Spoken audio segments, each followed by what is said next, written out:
রজব এবং রমজান মাস আল্লাহর কাছে প্রিয় হওয়ার কারণে মাঝামাঝি বিশ্বনবীকে আল্লাহ রাব্বুল আলামিন একটা চমৎকার মাস দিয়েছেন। ওই মাসটার নাম হলো শাবান মাস।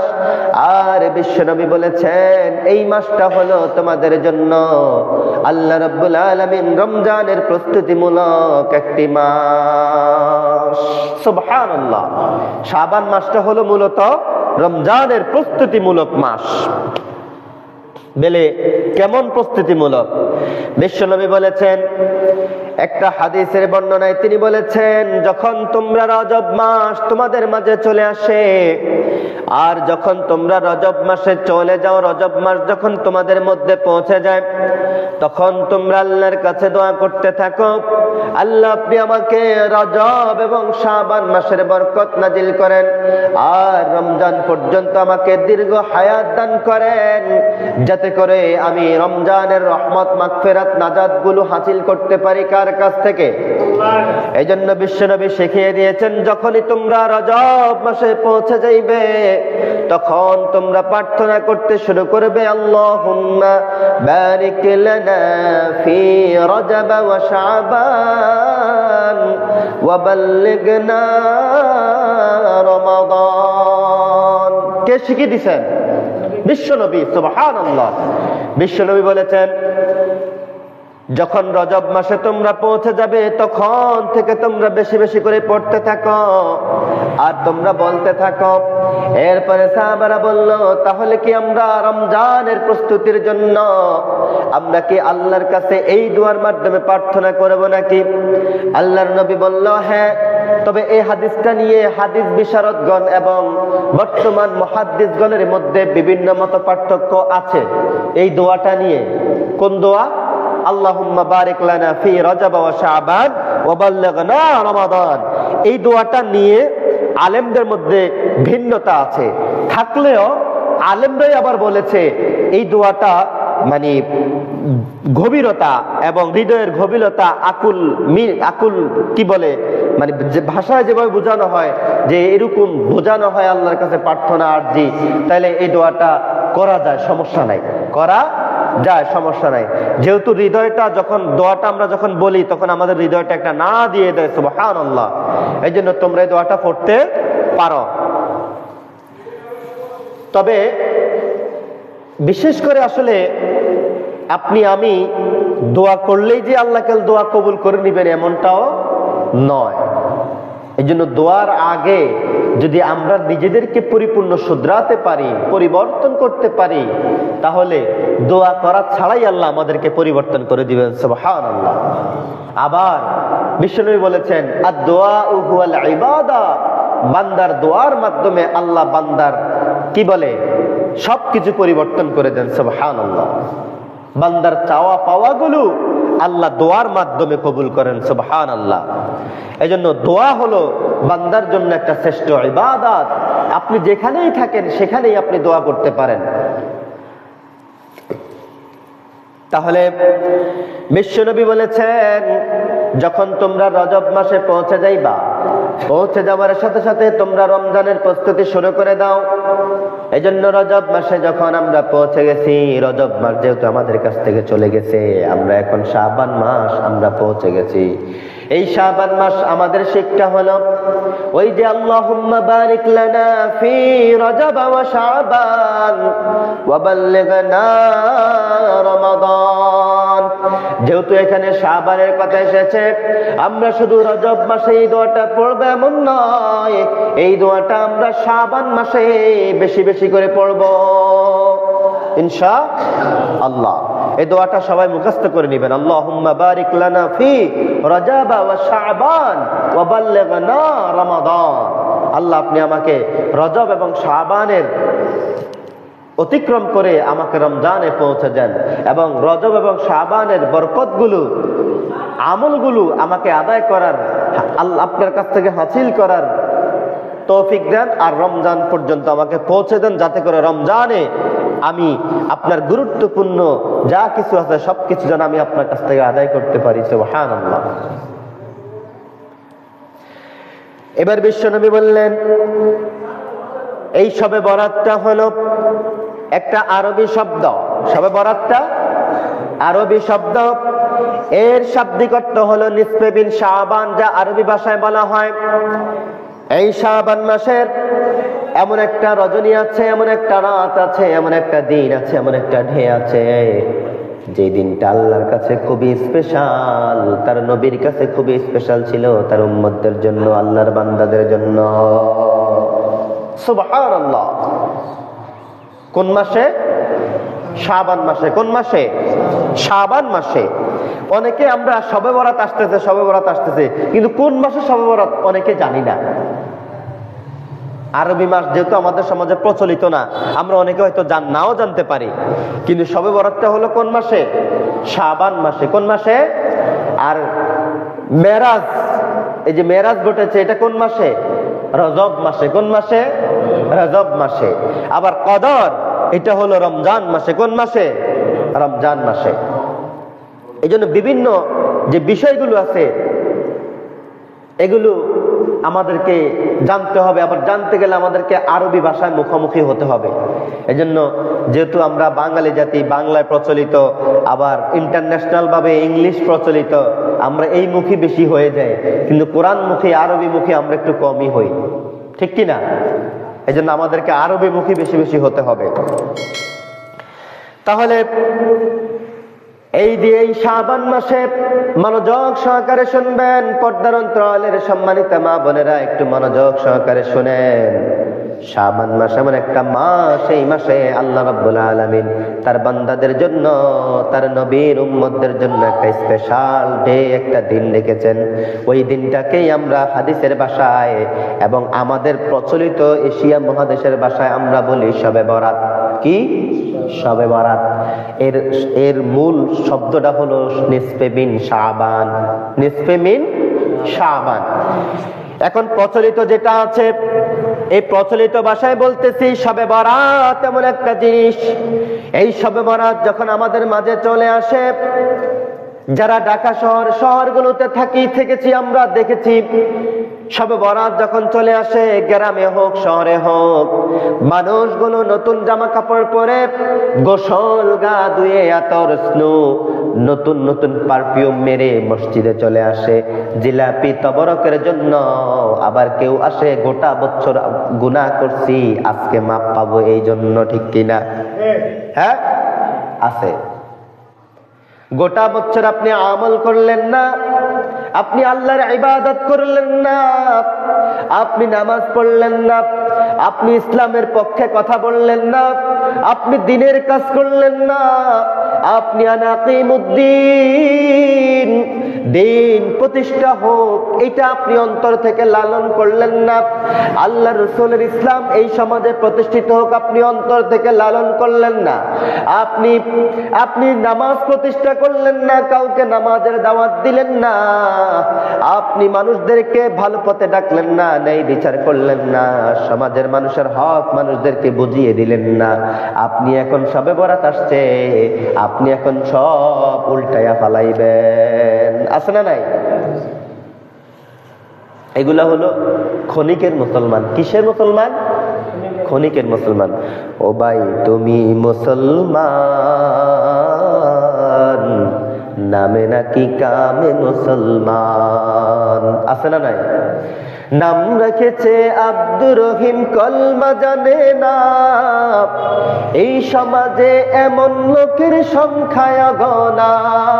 নাম রেখেছে আব্দুল্লাহ, নাম রেখেছে ফাতেমা, নাম রেখেছে আয়েশা, এই সমাজে এমন নামের সংখ্যায় গণা, আছে না? কিন্তু নামের সাথে কাজের কোনো মিল নাই। এজন্য প্রিয় ভাইরা, যে কথাটা বলতে চাচ্ছি, নিসফে মিন শাবান, এই শাবান মাসের এমন একটা রজনী আছে, হাদিসের ভাষায় কেউ কেউ বলেছেন এই রজনীতে আল্লাহ কোরআনকে নাজিল করেছেন। কিন্তু না, আমরা জানি আল্লাহ রাব্বুল আলামিন স্পষ্টভাবে বলে দিয়েছেন যে আমি আল্লাহ রাব্বুল আলামিন ইন্না আনজালনাহু ফি লাইলাতিল কদর। আল্লাহু আকবার। আকবার। আল্লাহ বলছেন, ও পৃথিবীর বান্দারা শোনো শোনো, ও পৃথিবীবাসী শোনো শোনো, আমি আল্লাহ এই কোরআনটাকে সম্পূর্ণভাবে নাজিল করেছি কবে? কদরের রাত্রিতে, কদরে। ওই কদরটা হলো রমজান মাসে। কিন্তু যারা বলে ওই যে সূরা কোন সূরাটা জানি, সূরা দোখানের একটা আয়াতে তারা প্রমাণ দিচ্ছে যে এই রাতেই গুরুত্ব, এই রাতেই আল্লাহ কোরআন নাজিল করছে। এই জন্য আমরা বিশ্বাস করি, যেহেতু আল্লাহ স্পষ্ট বলে দিয়েছে, ইন্না নিশ্চয় আমি আল্লাহ, ইন্না আনজালনা নিশ্চয় আমি আল্লাহ নাজিল করেছি, হু ফি লাইলাতিল কদর, কোন রাতে? কদরের রাতে। সুবহানাল্লাহ। তাহলে এখানে আর কোনো ভেজাল নাই। এজন্য প্রিয় ভাইয়েরা, এরপরও কি এই রাতের গুরুত্ব আল্লাহর কাছে কম না? শুধু তাই নয়, বিশ্বনবী বলেছেন এই রাতে আল্লাহ রাব্বুল আলামিন দুনিয়ার কাছাকাছি আসমানে চলে আসেন। সুবহানাল্লাহ। কোন আসমানে? দুনিয়ার নিকটতম আসমান। এখন দুনিয়ার নিকটতম আসমান কোনটা? প্রথম আসমান। কোনটা? প্রথম আসমান। আল্লাহু আকবার। আল্লাহ রাব্বুল আলামিন এই আসমানে আসেন, আল্লাহ ডাক দিতে থাকেন, ও বান্দারা কে আছো তোমরা দুনিয়াতে? আমি আল্লাহকে ডাকো। কে আছো দুনিয়াতে? তোমার রিজিকের অভাব আছে, সময় আছে এখনো, আমি আল্লাহকে ডাকো। কে আছো বেদাতে নিমজ্জিত? আমি আল্লাহকে ডাকো, আমি আল্লাহর কাছে আসো। কে আছো অন্যায় অবিচার জুলুম নির্যাতনের মধ্যে পড়ে আছো? আমি আল্লাহর কাছে আসো। কে আছো? কে আছো? আল্লাহ ডাকতেছে, আর আমরা এই দিক দিয়া আতশবাজি ফুটানের বিরুদ্ধে আছি। আছে না? আতশবাজি ফুটায়। আবার দেখবেন শবে বরাত আসলে হালুয়া, শিরনি, আলবালয় দৌড়াদৌড়ি আছে না নাই? সোশ্যালিয়াতে আছে নি? হ্যাঁ, অনার নাই। এনে সিন্নির দরবারও যায় আর কি, এনে সিন্নির দরবারও যায় আর কি।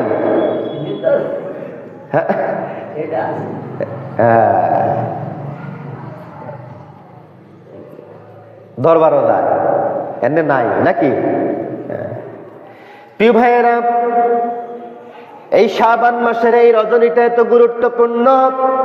বিশ্বনবী বলেছেন, আল্লাহ রাব্বুল আলামিন এই রাত্রিতে দুইজন ব্যক্তি ব্যতীত, দুই শ্রেণীর ব্যক্তি ব্যতীত আল্লাহ রাব্বুল আলামিন বাকি সবাইকে ক্ষমা করে দেন। কন্যা সুবহানাল্লাহ। কয় শ্রেণীর ব্যক্তি? দুই শ্রেণীর ব্যক্তি।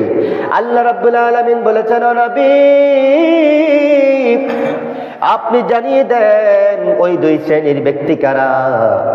বিশ্বনবী বললেন, এক নাম্বার হলো আল মুশরিকু, যে মুশরিক। যে মুশরিক। মুশরিক কারা? যারা আল্লাহর সাথে শিরক করে। আল্লাহর সাথে শিরক করে, আল্লাহকে ছাড়া অন্য কাউকে বড় কিছু মনে করে, আল্লাহ ছাড়া অন্য কেউ বেশি বেশি দিতে পারে এমন মনে করনেওয়ালা আছে না নাই? আছে না নাই? ইসলাম ছাড়া অন্য কোনো কিছু তাদেরকে শান্তি দিতে পারে মনে করে কিনা? করে কিনা? বেনামাজি নামাজি নেতা ছাড়া বেনামাজি নেতা আমাকে অনেক কিছু দিতে পারে এরকম মনে করে কিনা? বেনামাজি নামাজি নেতা রাইখা বেনামাজির নেতার পিছনে এতাআত করে, আছে না নাই? আছে না নাই? প্রিয় ভাইয়েরা, এই জন্য আল্লাহ বলেছেন, যারা আমি আল্লাহকে বিশ্বাস করলো না, আমি আল্লাহকে ভালোবাসলো না, শুধু তাই নয়, আতিউল্লাহ ওয়া আতিউর রাসূল। আল্লাহু আকবার। আল্লাহ রাব্বুল আলামিন বলেছেন, যারা আমাকে এবং আপনাকে পরিপূর্ণ অনুসরণ না করবে ও নবী, আমি আল্লাহ তাদেরকে কখনো ক্ষমা করব না, ক্ষমা করব না। রাসূলকে যারা অনুসরণ করবে তারা আল্লাহকে পাবে, আর আল্লাহকে যারা অনুসরণ করবে তারা রাসূলকে পাবে, এর মধ্যে কোনো গ্যাপ নাই। এবার রাসূলকে অনুসরণ করলে আল্লাহকে পাওয়া যাবে, তাহলে আল্লাহকে অনুসরণ করবো রাসূলকে করবো না, তাহলে কি হবে? হবে না। আপনি আল্লাহকে অনুসরণ করলে রাসূলকে পরিপূর্ণ অনুসরণ করতে হবে, কোনো বাধা নাই। রাসূল যা বলেছে, যা করতে করেছে আপনাকে আমাকে সব করতে হবে এবং বলতে হবে। কারণ বিশ্বনবী বলেছেন, বাল্লিগ, তুমি প্রচার করো, তুমি যতটুকু শিখেছ এবং তুমি শিখো যদি শিখে না থাকো। কারণ তালাবুল ইলমি ফরিদাতুন আলা কুল্লি মুসলিম, প্রত্যেক মুসলিম নরনারীর জন্য দ্বীনের ইলম, কোরআনের ইলম, হাদিসের ইলম, ইসলামের জ্ঞান শিক্ষা করা ফরজ ফরজ ফরজ। সুবহানাল্লাহ। এবং শিখে তুমি আবার সেটা বাল্লিগ, তুমি প্রচার করো। এই প্রচার করতে গেলে কেউ পক্ষে থাকবে, কেউ বিপক্ষে থাকবে, এটাই স্বাভাবিক। কি বলেন? এখন আমি যে ওয়াজটা এখন করতেছি কিংবা করব, শেষ করব, এই ওয়াজটা যদি আমি কুমিল্লার কোন ওই যে মাজার পূজারি, বাবার পূজারি, ওই সমস্ত এলাকায় যাই করি, মায়ের খায়া ইউটিউব, ঠিক কিনা?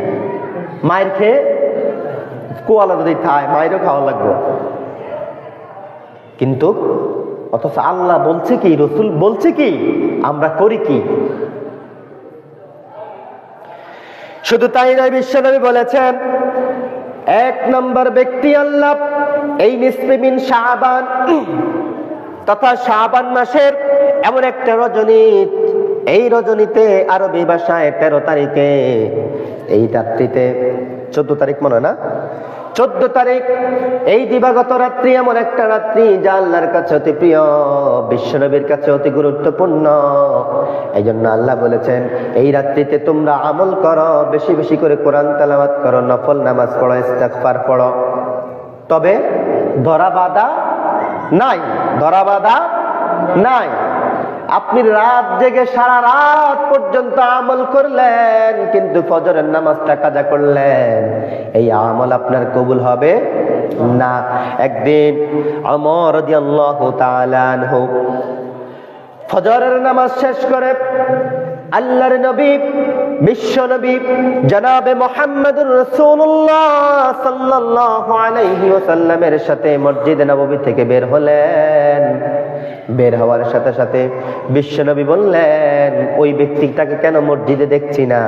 বিশ্বনবী বললেন, ইয়া রাসূল, ওমর বললেন, ইয়া রাসূলুল্লাহ, এই ব্যক্তিটা সারা রাত আমল করেছে, তাহাজ্জুদ পড়েছে, হয়তোবা সে এখন ঘুমের মধ্যে আছে কিংবা ঘরে নামাজটা আদায় করছে। বিশ্বনবী বললেন, আফসোস হয়। কি হয়? আফসোস হয় তার জন্য যে ইচ্ছাকৃত এক ওয়াক্ত নামাজ কাজা করে কিংবা এক ওয়াক্ত নামাজ কাজা করলো, তার জন্য আমার আফসোস হয়। শুধু তাই নয়, অন্য একটা হাদিসে এই কথার রেফারেন্স পাওয়া যায়। বিশ্বনবী বলেছেন, যে ফজরের নামাজটা জামাতের সাথে আদায় করলো না, ওই দিন পুরা দিন সে আল্লাহর কাছে মুনাফিক হিসেবে চিহ্নিত থাকবে। কন্যা নাউযুবিল্লাহ। তাহলে বুঝেন, আপনি যদি ওই দিন মারা যান, আমি যদি ওই দিন মারা যাই, কি হিসাবে মারা গেলাম? বেনামাজি। আর যদি নামাজটা না পড়ি, ফজরের নামাজটা যদি না পড়ি, কি হিসাবে? মুনাফিক হিসাবে মারা গেলাম। এই জন্য নামাজের সাথে মুনাফিকের সাথে কোনো সম্পর্ক নাই। যে নামাজ পড়ে সে ঈমানদার, যে নামাজ পড়ে না সে বেঈমানদার, আর বেঈমানদার হইল মুনাফিক। কথা বুঝে আসছে? এরপরেও চেষ্টা করবেন জামাতের সাথে পড়ার জন্য, যদি না পারেন চেষ্টা করবেন অন্তত বাসায় নামাজটা পড়ার জন্য। ইসলাম কিন্তু কঠিন না, সহজ। ইসলাম সহজ। আপনি 10 দিন যখন ঘরে পড়বেন, ঠিকই 11 দিন আপনি 11 দিন তো আপনি মসজিদে এসে পড়বেন ইনশাআল্লাহ। অনেক কথা। প্রিয় ভাইয়েরা, তাহলে আল্লাহ 2 শ্রেণীর ব্যক্তিকে এই রাত্রিতে, এই রজনীতে ক্ষমা করে দেন। 1 নম্বর ব্যক্তি হলো মুশরিক, তা তো বললামই। 2 নম্বর ব্যক্তি হলো যে হিংসা করে, বিদ্বেষ স্থাপন করে অন্তরে, মানুষের ভালো কামনা করে না, মানুষের ভালো দেখতে পারে না। ভাই ভালো করেছে, আরেক ভাই দেখতে পারে না, কিংবা পাড়া প্রতিবেশীর একজন ভালো কিছু করেছে, আরেকজন দেখতে পারে না। এক হুজুর আরেক হুজুরকে দেখতে পারে না, এক হুজুর আরেক হুজুরের বিরুদ্ধে যায় আরেক জায়গায় ওয়াজ করে। আছে না নাই? আছে না নাই? খতিব ওয়াজ করে গেছে, ইমাম সাহেব নিচে দিয়ে খতিবের বদনামি শুরু করে দিছে। আছে না? আমার ইমাম সাহেব কিছু কইছে, খতিব সাহেবের কাছে গ্রামের মানুষ হিসাব দিতে, ইমাম সাহেব গিয়ে এটা কইছে, আরে এতে কি জানে? কে কয়? খতিব সাহেব এতে কি জানে? আবার খতিব সাহেব কিছু কই গেছে, আচ্ছা ইমাম সাহেব আমনো তো আলেম মানুষ, আচ্ছা খতিব সাহেব এটা কই গেছে, ঠিক হইছে নি? আরে তোর এতে কইছে আর কি, আছে না? হিংসুক। কি হিংসুক? বিশ্বনবী বলেছেন, বিশ্বনবী বলেছেন যারা হিংসা করে আগুনে আগুন যেমন কাঠকে কয়লা করে ফেলে, একজন হিংসুকারী বিদ্বেষকারীর ওই আমলগুলো ওই হিংসা জ্বালিয়ে পুড়িয়ে ছারখার করে দেয়। নাউযুবিল্লাহ। হিংসা করা, এটা করা যাবে না। তাহলে যে হিংসা করলো, অন্তরে বিদ্বেষ স্থাপন করলো অন্য কারোর জন্য, আপনি আল্লাহর কাছেও ক্ষমা পেলেন না। শুধু তাই নয়, অল্প অল্প করে যে আমলগুলো করছেন সে আমলগুলোকেও আপনি হিংসা করে আপনি জ্বালিয়ে পুড়িয়ে শেষ করে দিলেন। নাউযুবিল্লাহ কইতেন না? আসি না, আমরা করি না হিংসা? তাহলে এই নিসফে মিন শাবানের এই 14তম রজনী, এই শবে বরাতে এই দুই শ্রেণীর ব্যক্তি আল্লাহর কাছে ক্ষমা পায় না, মাপ পায় না। এক হলো মুশরিক, দুই হলো হিংসা বিদ্বেষকারী। মনে থাকবে নি? মনে থাকবে? মনে থাকবে তো? আপনি দাওয়াতটা সমাজে পৌঁছে দেন, আপনার আরেকজন ভাইকে পৌঁছে দেন, আপনি আপনার আরেকজন জালকে, আপনি আরেকজন আপনার বোনকে, আপনি আরেকজন আপনার চাচাকে পৌঁছে দেন, আপনার একজন ভাইকে আপনি পৌঁছে দেন। হিংসা করা যাবে না। শুধু তাই নয়, বিশ্বনবী বলেছেন ইবনে হিব্বানের বর্ণনায়, ইবনে হিব্বানের হাদিস 5665 নম্বর হাদিস, আল্লাহ রাসূল বলেছেন আল্লাহ রাব্বুল আলামিন এই মধ্য শাবানের 14তম রজনীতে আল্লাহ রাব্বুল আলামিন জাহান্নামীর এমন কিছু বান্দা আছে যারা জাহান্নামে জ্বলতেছে, শাস্তি পেয়েছে। আল্লাহর এমন কিছু বান্দা আছে আল্লাহ রাব্বুল আলামিন তাদেরকে ওই দিন জাহান্নাম থেকে মুক্ত করে দেন। তো জোরে কান্না সুবহানাল্লাহ। কোন রজনীতে? শবে বরাত, নিসফে মিন শাবান, শাবান মাসের 14তম রজনীতে আল্লাহ এমন সংখ্যক তার কিছু জাহান্নামী বান্দা আছে, আল্লাহ তাদেরকেও মাফ করে দেন। সুবহানাল্লাহ।